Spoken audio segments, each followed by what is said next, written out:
Welcome to the Table Podcast, where we discuss issues of God and culture, brought to you by Dallas Theological Seminary.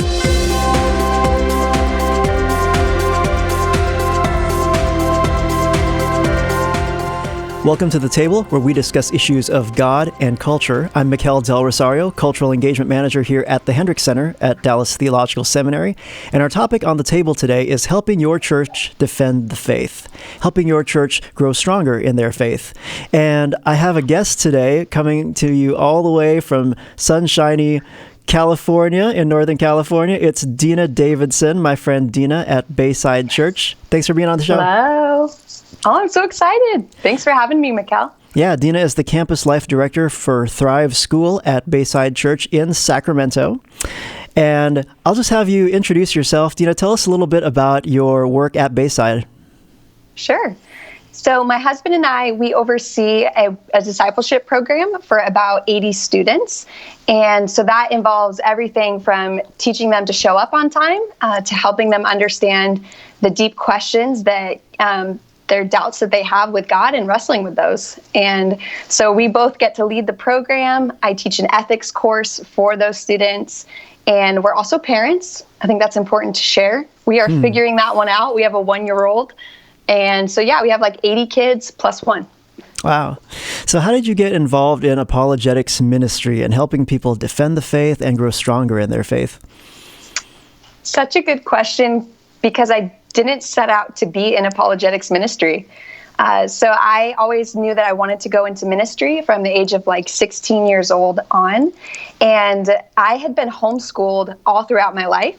And when I got to college age, I decided I was going to go to a secular university and be a philosophy major, just because I loved it. I knew I was going to go on to grad school, thought I would be a Bible major. That was not offered at a secular university. So I just was interested in philosophy.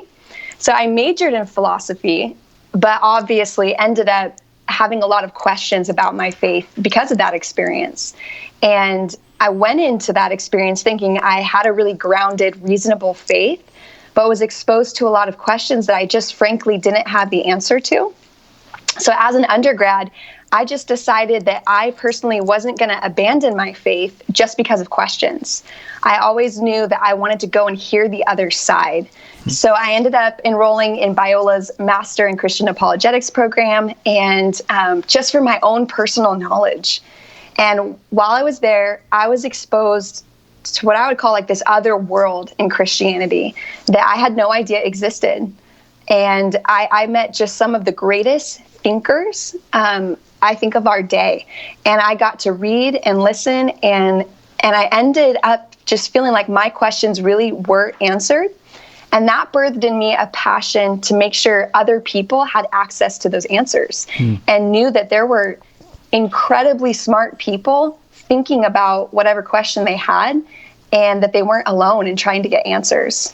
And so just out of my own personal experience, I had this knowledge base that other Christians didn't have. And so as I launched into working with college students, it was almost just a natural evolution. People knew I had this background. And so they started asking me, hey, how can we start answering our students' tough questions? And from there, it became a part of my everyday ministry that I would help people get answers to the tough questions. Wow.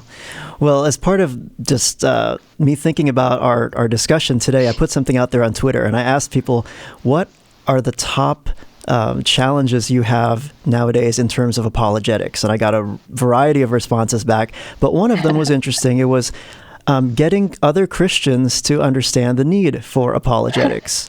And is that something that you felt you had to do at Bayside before you started doing your ministry, or was the need just so evident by the students' questions already? Yeah, I think part of the challenge is in the name.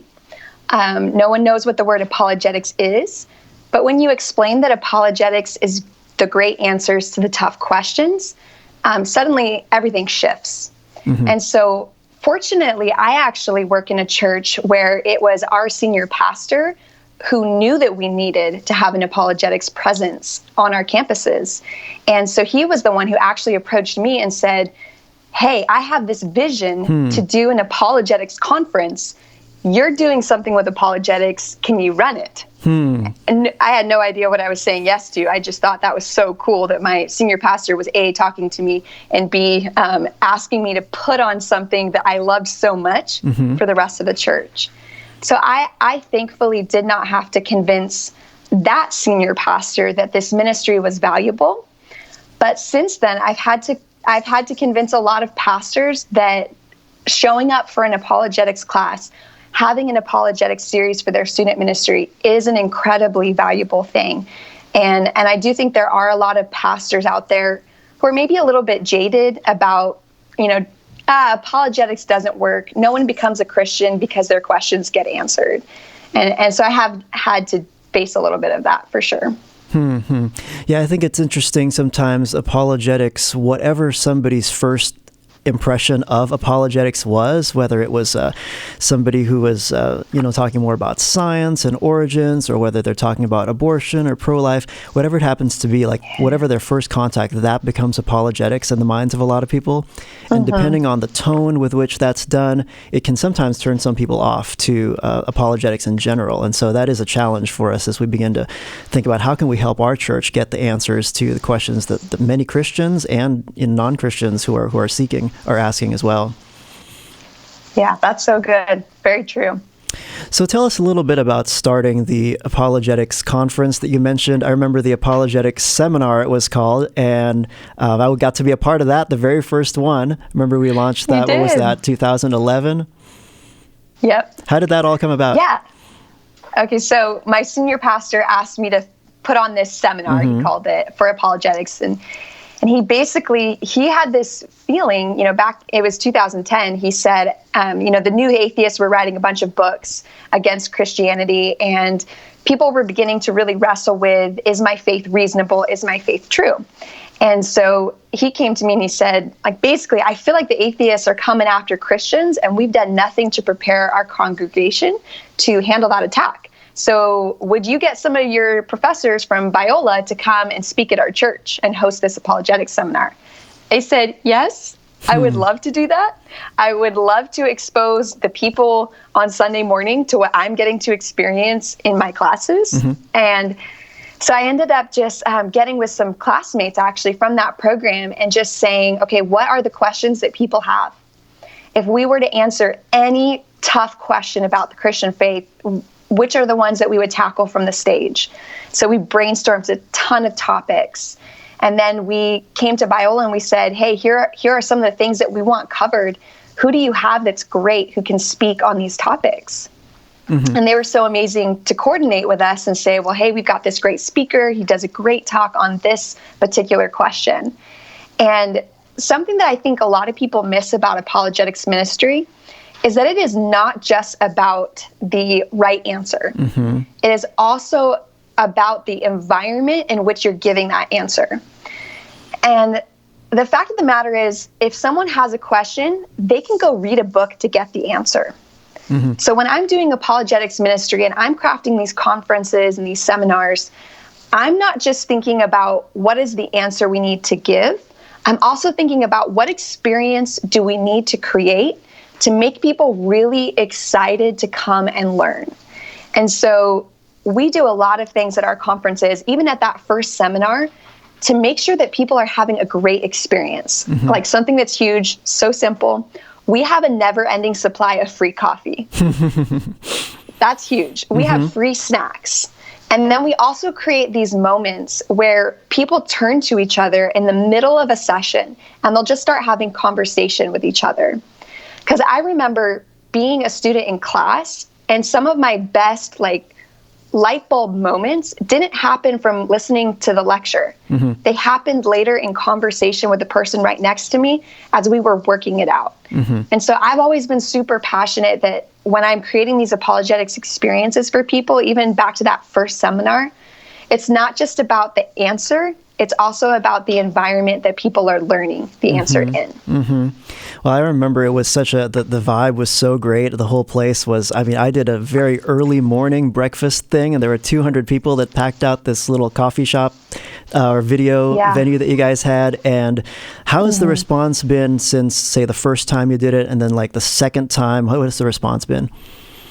Yeah. So that first one, we called it a seminar, and we're like, is anyone going to show up? And I was on my knees every day just saying, like, God, let us not lose money. I mean, that was my greatest vision. God, let us not lose money on this event. And you kind of thought, like, okay, maybe like 500, 600 people are going to show up. And 1,300 people ended up coming to that very first seminar. Wow. And it was at that moment that our church kind of paused and said, wow, there is a need here that maybe we haven't realized. So the very next conference we hosted it a couple years later, and there were over 3,000 people at that second one. Yeah. Wow. I mean, so like, it was such a situation. No one was expecting that amount of people to come. We didn't have the parking for it. You know, we ran out of coffee. We ran out of snacks. We ran out of seats. Like, we ran out of everything. So much so that we actually had to go and apologize to all of the restaurants that were nearby our church, because people had parked and like walked like half a mile to our church just to show up to our apologetics conference, which is just the most insane thing ever. And it's been crazy just seeing that when you create an environment where people feel free to come and ask the tough questions, and you pair that with a speaker who actually has great answers to the tough questions, people will show up, and they will show up in droves to get great answers to their tough questions. Tell me a story about someone who attended one of those events and had their lives changed by it. Yeah. So one story that stands out, I won't share his name, but we had this gentleman who actually, we did radio ads for the apologetics conference. So he was listening to the radio, and he was happening to listen to Christian radio, but he was an atheist. But he was a really sad, and he was going through a really hard time in his life, and he was so angry with God, but the Christian radio station just made him feel better. So he's like, whatever, I'll just put this radio station on. Ended up hearing an ad that we had on the radio for the apologetics conference. And he got so frustrated. He's like, there are no good answers to the tough questions. I'm going to go to that church and just like prove them wrong and make sure that they, you know, I'm going to talk to someone there. And that was his attitude in showing up, was just basically, I heard this ad on the radio, and this is, you know, none of this is real. So I'm just going to tell you how it is. So he came and he sat, and he actually listened in to Lee Strobel. Lee Strobel was speaking at our Friday night, one of our first sessions. And Lee gives this great presentation on the resurrection of Jesus and why it's a credible miracle to believe. And at the very end, ends up sharing his testimony of how he was this rational atheist who then came to faith in Jesus Christ simply by pursuing the answers to his questions. And in that moment, the world shifts for this man who's shown up to prove that Christianity is wrong. I mean, he's literally hearing Lee Strobel's story and saying, like, that is my story. That's why I'm here, is to prove that this is wrong. Ends up, like, in that session, praying the prayer to receive Jesus, because Lee brilliantly decides there needs to be a salvation moment at this apologetics conference. Receives Christ, and he ends up becoming one of our great volunteers, just serving at Bayside, and moves and comes and starts attending our church just so that he can be close to what God is doing and continue the work that God started in him at that conference. Wow, that's amazing. That was like not what we were planning when we were thinking, okay, what do these Christians need to hear when they come and sit and hear about their faith? Like that was not on the radar. Yeah. And when you do events like this, you have to understand that there's, not only your church audience where you have Christians, and then you have people who really aren't Christians who are in the church anyway and are checking things out and are seekers. And then you have people like this who just the Lord just brings them in, sometimes hostile people who the Lord just chooses that time to grab a hold of their hearts. And we see life change happen from what sometimes people push back against and say is just an intellectual kind of pursuit. But God can use good arguments as well. Arguments in the philosophical sense, not fighting with people, but giving good reasons for what we believe. Yes. So you mentioned earlier that sometimes you have had to answer some objections from Christians actually in the church who say, we should be spending time on other things. We should, this apologetics really doesn't work. Apart from, I suppose, just sharing these kinds of stories, how else have you found that you needed to respond to somebody who maybe didn't understand quite how God uses apologetics in the church? Yeah. I think I first just spent a lot of time asking them what apologetics means to them, and why they think that providing great answers to tough questions is not a worthwhile pursuit. That's a major thing that I do, is I just spend time asking them, like, what are their objections to apologetics? And it usually boils down to one of two reasons. The first is that they've had a bad experience with it, like you were talking about earlier. And so I listened to their story about they may have seen someone use apologetics to try to argue people into the kingdom, or people use apologetics to actually tear people down. And after listening to their story, I just, in love, present a different option. And I say, that sounds like really bad apologetics, but just because someone has done apologetics poorly doesn't mean we shouldn't do it. It means that we need to do it better.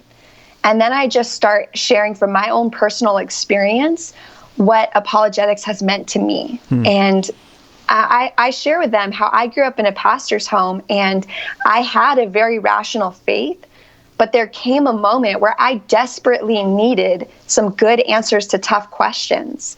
And thank goodness I was exposed to apologetics, because I came to a fork in the road in my personal faith, where it was either going to be, I am walking away from Jesus, or I'm going to love Jesus, but just not be able to love him with my mind. Like, my intellect is going to have to be divorced from my faith. And that, like, both of those options are terrible. And we need to help the Christians that come to that similar fork in the road. So I just try to really cast a vision for what apologetics can be. So that's that first reason. Well, you mentioned before that, so that one atheist who ended up giving his life to Christ, you've had other atheist responses to your conferences, and they weren't all positive, yeah? Yeah, no. So this is a fun story. I think it was the third apologetics conference. We've done these before, and all of a sudden we get contacted by our local atheist group. And they tell us that they want to actually bring their group of atheists to our conference and wear these T-shirts that say "Ask an Atheist." And so we get this like weird email in our inbox, and we're like, what's happening? What do we do with this? And it was just a real moment where we had to decide, like, what is the purpose of this conference? And we had no idea how to respond. So we just thought, well, we're just going to set a meeting with them. Like, let's just hear them out. Let's hear what their vision is. We are assuming that they're coming in because they want to, dismantle our faith, but we should hear them out. So we ended up inviting them to have coffee with us, and me and another organizer of the conference, we just sat down with them and heard why they would be interested in coming and wearing those T-shirts and letting Christians ask them questions. And it was completely opposite of what we were thinking. So come to find out, they actually believe that Christians have a really negative image of atheists. They think Christians believe that all atheists are evil and are completely morally corrupt. And they wanted to come to this conference and just provide an environment where people could see that they could have conversations with an atheist and it wouldn't have to be a bad thing. So we didn't let them do it. And you're like, oh, what? That's such a great story. We didn't let them do it because we felt like even if they were to handle it maturely, even if they were to handle those conversations maturely, we felt like there would be a lot of Christians who came to that conference looking for a safe place to ask questions. And that the very presence of someone saying, like, come, ask me about what I believe, would kind of halt that process for them. And so we shared with these two guys, Gary and John, we said, we really value what you want to do. Let's create another environment here at Bayside where we can get Christians and atheists and Muslims and people from all faiths interacting. So you're welcome to come to the conference. In fact, I gave them 2 free passes and said, hey, I want to know your feedback. Like, this is our best attempt to answer, you guys' objections to the faith. Why don't you come and just sit in and tell us how we're doing? So I gave them 2 free passes. And I met up with them afterwards, and they sat in on my breakout and they gave me notes. They said, we thought this was a good point. This was a bad point. We didn't like this that the speaker said. And it was so helpful. I mean, they had really genuinely good feedback that I was glad that I listened to. But we ended up creating another environment where we could get face to face and say, let's all be on an even playing ground and just talk about a question like, what is morality? And let's hear your perspective. And let's hear the Christian perspective. Let's hear the Muslim perspective and the Buddhist perspective. So, yeah, that was an interesting situation. That is interesting. Yeah. Not something that every church would, get in their email box for every time they do a conference like that. Absolutely. Well, I think the church's educational ministry shouldn't neglect apologetics in any area. So besides just the conferences, I know you're involved in teaching apologetics to a variety of age levels and different groups in the church as well. Tell us a little bit about how you incorporate apologetics into student ministry at Bayside. Yeah. So I'm only imagining that, someone listening to this podcast, they may have a passion for apologetics, but may not have an understanding of how they can use that passion. Like, how do they find the people that actually have the tough questions? So my first piece of advice for that, and then I'll answer your question, is make sure you're sharing with your pastors that this is your passion and that this is your background. Because I know that I am running into students all the time that have tough questions about areas that I'm not an expert in. For instance, I'm not at all an expert in scientific apologetics. So when I meet a high school student that gets referred to me because I'm the apologetics person, you're like, oh, ask Dena, she knows apologetics. Sometimes people refer people to me, and then I'm just honest with that student. Hey, I don't have a good answer to that tough question, but thank goodness I know someone in our church who is an expert on that tough question. Let me link you. If you want to talk about the problem of evil, we can talk about that all day. I'm good at answering that question. But when it comes to evolution and the age of the earth, I'm not going to be your best resource. So the first way that I really help our student ministry pastors is by exposing them to the people within our church that have a passion for apologetics. I keep a list of people that I recommend so that when a student pastor comes to me panicked because this kid is going to lose their faith, I know who to connect them to. So that'd be the first way that I help our student pastors, is by I don't have to be the person that answers all the questions, but I can be the bridge that connects them to the person that can. The second way is I really give our student pastors a vision for apologetics that's probably opposite of what most parents want their kids to experience in apologetics ministry. So let me explain. I think when parents send their kids to youth ministry, especially high school students, they're hoping and expecting that their child's faith is going to be really shepherded and tended to and grown. My vision for apologetics with high school students specifically is I think we should absolutely mess them up and expose them to all the tough questions that they're going to encounter in college. I really believe that they should hear from us the things that they need to be wrestling with. So I try to have that conversation regularly with our student pastor team to say, hey, I know you're inviting me to come in and talk about apologetics to your students. I'm just warning you that when I leave, your students are going to have more questions. And that's great. Because I promise you, if I speak on apologetics for an hour, when they get to their freshman philosophy class, they're not going to remember what I said. But hopefully, when they get to their freshman philosophy class, they're going to remember that there was someone who was really intelligent, who knew about the deep questions of the faith, and she said, hey, you don't need to worry about this.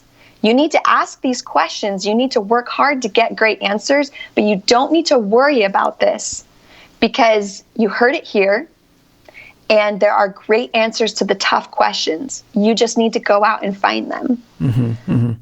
So the first that's time thing. that a student hears an objection to the existence of God, for example, or to the reliability of the Bible, that it's not in a hostile environment, but it's one, hey, I remember that from my church. Maybe I don't remember the answer right now, but I remember there was a whole seminar I sat in. Maybe I could dig up my notes, or maybe I could, find something from that conference or look it up again. But the idea is that I don't have to lie awake in bed at night wondering, can I really believe that God exists when there's evil in the world, or do I have to just chuck the faith so I can be reasonable? That students can continue to hold on to their faith in the Lord while wrestling with these philosophical issues, knowing that there are good answers to the hard questions. Yes. I think that's really good that we expose them to these things early on, so that it's not the first time they've heard it once they leave the church and then are out on their own in college. Yeah. I think of it like marriage counseling. When I went and received marriage counseling, when I was engaged, I got premarital counseling with my husband. Mm-hmm. And, as a young engaged gal, I just thought, oh, this is going to be so fun. We're going to talk about our relationship. We've got such a great relationship. So I went into premarital counseling, and I quickly learned that the whole purpose of the counselor was just to make us fight. And I thought, okay, wow, this is terrible. Like, what is happening to my relationship? But a year down the road, I was so grateful because he didn't create fights. He simply showed me the fights I was going to have a year down the road. And I was so happy that I knew those fights before I got married, and that I was given some tools to help in those moments. And that's my vision for apologetics, especially with high school students, is we should show them the questions that they already have and the questions that they're going to be exposed to while they're here in the presence of great church leaders who they can reach out to for help. For a variety of reasons, when high school students graduate, they don't just graduate their high school, they graduate their faith. And a lot of that is because they are disconnected from church leaders. Mm-hmm. And I don't think we're going to be able to fix that in one broad sweep by one apologetics talk. But I hopefully have planted forever in their mind the idea that there is someone smarter than them asking this question. And there is a great answer if they will simply do the hard work of seeking out a great answer to the tough question. Mm-hmm. And you've done this not only in student ministry, you've worked with women's ministries at Bayside as well, and you've incorporated this across the board, right? How does that work with women's ministry, for example? Yeah. So, for instance, my friend invited me to come speak to MOPS. And, I'm thinking, because I'm a new mom. And not really. She wanted me to come speak to MOPS because of my apologetics background, which I would say, careful to anyone who is getting an apologetics degree. It is such a specialized branch of knowledge that will forever be the thing that you're invited to speak on, because people are desperate for the training that you receive. So that's just a word of caution. And so I thought, they don't want to learn how I'm trusting and relying in the Lord now that I'm a mom. They want to hear some apologetics. And so I came and I shared with this MOPS group about the problem of evil and why a good God would allow so much suffering. And specifically, we dove into the questions that a lot of moms have, like what happens if my kid is sick? What happens if I lose a child?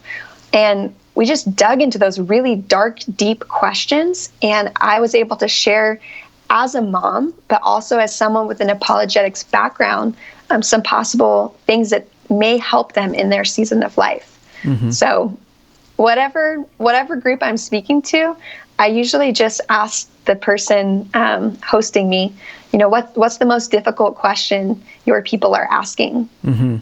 And as long as it's not science related, I say, great, I'm your gal. If not, I say, hey, I have a friend named Dave. He would love to come and share. Now, interesting you bring up the mom aspect of your ministry, because apologetics is still, even today, a field that is often associated with men doing ministry. And yes. What kinds of challenges, maybe from a woman's perspective, did you run up against in terms of doing apologetics ministry at your church, coming from a female perspective? I've been so fortunate. My true answer is zero. like less than zero. I actually think that being a woman in apologetics has given me more open doors, because I think there are a lot of people in certain segments of the church that are becoming very aware that a female perspective is needed. And so the fact that I'm a woman has actually given me more opportunities than I would have received had I been a man. That's my story. But I know from talking with other people in this world that that's not always the case. And so if anything, I think my best advice is to trust that what you have learned and what you know is incredibly valuable. And your role is just to answer tough questions. Like if God has given you a gift for apologetics and a passion to use it, don't necessarily just look for the doors that are not open. It could be that certain platforms are off limits for you right now. And I would say if a platform is off limit to you, then go create your own platform.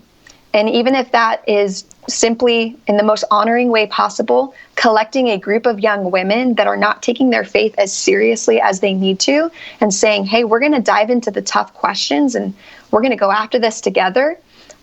Be exceedingly faithful in that platform, even if it's one of your own creating. And don't just wait for someone to open the door for you and create the platform for you. Do it right now. God wants you to use those apologetics gifts right now. That's great. Well, that kind of dovetails into the next question that I wanted to ask as we think more about kind of some of the practical how-tos of this ministry. What advice would you give to somebody, first of all, who is on staff at a church, who wanted to do something like you've been doing in terms of getting a class going, a seminar going? And then my next question will be, what if you're not on staff? Yeah. Okay. So if I didn't have Thrive School as my full-time gig, and I felt like God was calling me to do apologetics ministry, here's what I would do. I would find the smartest people in my church, and I would find the best communicators in my church, and I would say, would you please attend a 3-month-long Bible study with me? I would call it a Bible study because they wouldn't have a category for what we would really be doing, which is apologetics. And I would collect those people, the great communicators in the church and the great thinkers in the church. And I would say, in this group, we are going to chase after the great answers to the 4 toughest questions that people in our church are asking. And then I would make all the great thinkers do all the homework. Because this is their thing. I would make them read the J.P. Morelands, and the J. Warner Wallaces, and the William Lane Craigs, and Gary Habermas's. I would make them do all the research and come to small group and teach us what they learned. And then I would invite the communicators to figure out the best way to communicate that to our general church audience. And the reason why I would do that instead of doing my own class is my particular role in apologetics is to connect the resources to the people that need those resources. I've shared that with you in the past, Mikel. And I feel like there's a huge gap in apologetics right now between the thinkers and the communicators. Most people that have the platform to communicate, I say this with grace, like are not the great thinkers in the church. Some of them are, but not everyone is Tim Keller. And not everyone is C.S. Lewis. I mean, C.S. Lewis was one of the greatest thinkers and one of the greatest communicators. And so I would be passionate to connect the thinkers with the communicators and help the communicators really understand what they're missing and in communicating from the platform. So I forgot your original question, but that makes me really excited. Yeah, well, that was the question. You answered the second question, which was, what if I'm not on staff, right? And so you were you're putting this thing together as the connector between the communicators and the thinkers, and then finding this is a very grassroots level kind of thing. And pastors actually love it when, instead of somebody saying, hey, pastor, I have this idea. What if we do this Bible study with these people? versus coming up to the pastor saying, hey, we've been thinking about these hard questions for the past 15 weeks. Is there a place where we can just share some of these things that we've learned? Yes. What pastor wouldn't love it? That someone's already started this grassroots kind of thing, Yes. getting people to read these kinds of books and communicate and help other people grow in their faith. Yeah. So if you are on staff, though, say you're the youth pastor, say you're a children's ministry director, even a worship pastor, let's say, but you have a heart for seeing this in your church, how would that differ? What advice would you give them? Yeah. So God's gifted you with a platform. He's gifted you with an audience. And since you already care about apologetics, I would invite you as the person with the platform, as the person with the audience, to make sure that you are thinking the best thoughts and communicating it in the best ways. And so you got to know yourself. Are you the deep thinker? If you are, then make sure that you are asking the questions not at the highest level, but at the deepest level. I mean, go full Aquinas of, argument, objection, counter-argument, objection. Like, think it all the way down.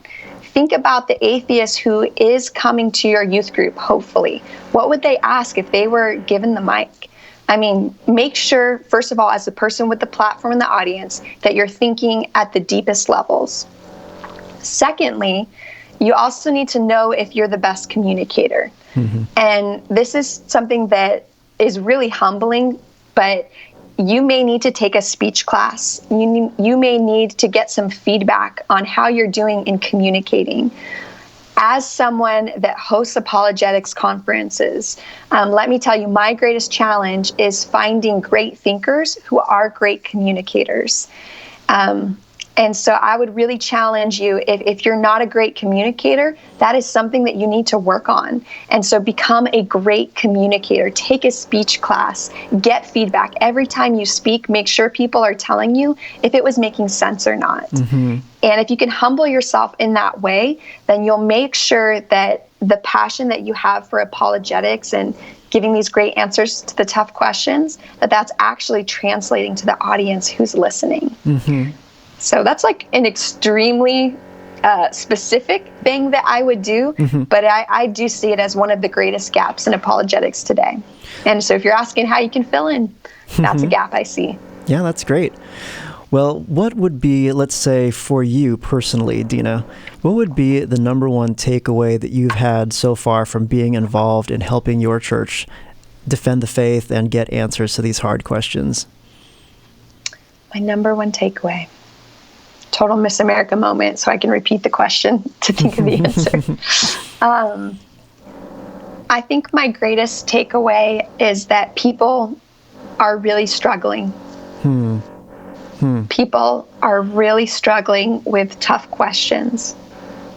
And it takes time and thought and study and work to become a good communicator in order to get them the great answers. And so I think a lot of the reason, if I can help the person who's listening understand, a lot of the reason pastors are hesitant to take up apologetics, that second reason, is actually because it's a lot of work. It is way easier to get up on stage and preach from passion than it is to preach from careful thought. And so I would say this takes time, and you need to be patient with yourself and patient with your pastor if he's struggling with this. Patient with yourself if you're a pastor and this is something you're struggling with. And ask for help. Ask for help. If you're struggling with knowing how to bring this to your people, then find someone who's doing this really, really well and say, can I just ask you 1,000 questions about how you're doing this? Someone I would follow is Mark Clark. I think this may be so bold, but I think he's like an emerging C.S. Lewis of our generation. I think every generation has someone that not only has great answers, but also understands the questions that people are asking. And I feel like in recent times, the person who's doing the best job of really hearing the questions that people are asking is Mark Clark. So read what Mark is writing and do the Bible studies that he is producing and follow along with the journey that he's taking his church on, because I see him doing what is needed so very, very well. Well, thanks, Dena, so much for that and for sharing your experience with us. You've done so much at Bayside, from not only doing these conferences, but working with youth and women's ministry, and then with Thrive School as well. Some churches have that school connection as well, too, and so you're able to do both. Well, thanks so much for being on the show. Really appreciate it. I'm so glad to have joined. Thanks for inviting me. And we thank you so much, too, for being on the Table podcast with us. If you have a topic you would like us to consider for a future episode, please email us at thetable@dts.edu. Again, that's thetable@dts.edu. And we hope you will join us again next week on the Table podcast, where we discuss issues of God and culture. Thanks for listening to the Table Podcast. For more podcasts like this one, visit dts.edu/the table. Dallas Theological Seminary. Teach truth, love well.